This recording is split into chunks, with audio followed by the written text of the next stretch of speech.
শ্রীমদ্ ভাগবত মহাপুরাণ তৃতীয় স্কন্ধ সপ্তদশ অধ্যায় হিরণ্যকশিপু এবং হিরণ্যাক্ষের জন্ম তথা হিরণ্যাক্ষের দিগ্বিজয়। শ্রী মৈত্রজি বিদুরজিকে বললেন, ব্রহ্মাজির কাছে অন্ধকারের কারণ জানার পর দেবতাদের সন্দেহ দূর হলো। তারপর তারা সবাই স্বর্গে ফিরে গেল। এদিকে দিতি 100 বছর পর দুটি যমজপুত্র প্রসব করলেন। তিনি তার স্বামীর মুখে শুনেছিলেন তার পুত্রদের উপদ্রবের কথা, তাই তার মনে আশঙ্কা রয়ে গেল। এই ছেলেগুলির জন্ম নেওয়া মাত্রই স্বর্গ, পৃথিবী এবং অন্তরিক্ষে নানা ধরনের উৎপাত শুরু হয়ে গেল, যার ফলে লোক অত্যন্ত ভয়ভীত হয়ে গেল। যেখানে সেখানে পৃথিবী, পর্বত সব কাঁপতে লাগলো। চারিদিকে যেখানে সেখানে উল্কাপাত হতে লাগলো, বজ্রপাত হতে লাগলো। আকাশে অনিষ্ট সূচক ধূমকেতু দেখা গেল। প্রচণ্ড বায়ুর বেগে সাঁয় সাঁয় শব্দ হতে লাগলো, আর বড় বড় বৃক্ষগুলি আছড়ে পড়ল। জোরে জোরে বিদ্যুৎ চমকাচ্ছে।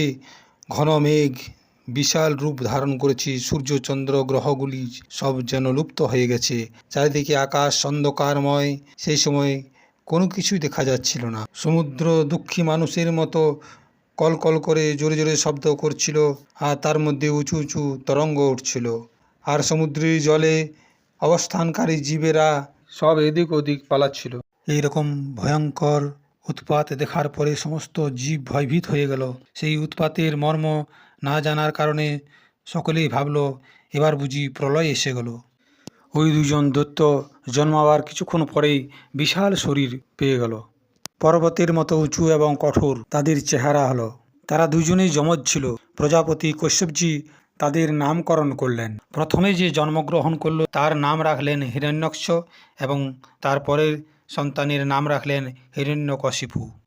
হিরণ্যকশিপু ব্রহ্মাজির কাছে বরপ্রাপ্ত হয়ে মৃত্যু ভয় থেকে মুক্ত হয়ে যাওয়ার কারণে বড় উদ্ধত হয়ে গিয়েছিল। তারা তাদের বাহুবলের দ্বারা লোকপালদের সহিত ত্রিভুবনকে নিজের বশে করে নিয়েছিল। সে নিজের ভাই হিরণ্যক্ষকে খুব ভালোবাসত এবং তার ভাইও তাকে খুব ভালোবাসত। একদিন হিরণ্যকশিপু তার ভাই হিরণ্যাক্ষকে হাতে গোদা দিয়ে স্বর্গলোকে পৌঁছে গেল। তার পায়ে ছিল সোনার নূপুর, ঝনঝন করত। গলায় ছিল বিজয়সূচক মালা, আর কাঁধে বিশাল গোদা। শারীরিক বল, মানসিক বল তথা ব্রহ্মাজির কাছে আশীর্বাদ পাওয়ার পর তারা নির্ভয় এবং নিরঙ্কুশ হয়ে গিয়েছিল। আর এইসব দেখার পর দেবতারা ভয়ে যেখানে সেখানে লুকিয়ে বেড়াতে লাগলো, যেমন গরুরের ভয়ে সাপ লুকিয়ে থাকে।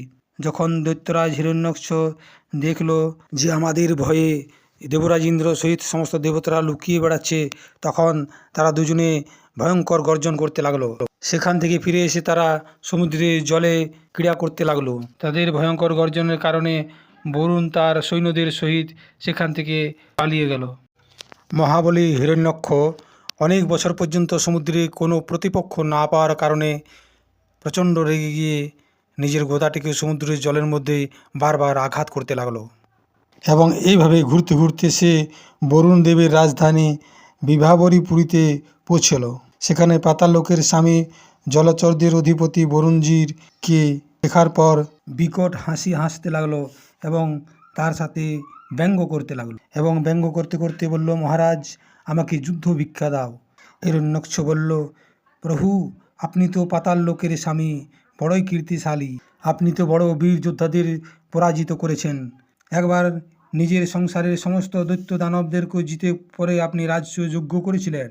সেই মদোন্মত্ত শত্রুর কাছে এরকম উপহাস শোনার পরও বরুণদেবের ক্রোধ এসেছিল অবশ্যই, কিন্তু নিজের বুদ্ধি বলের দ্বারা সেটাকে সে সংবরণ করলো।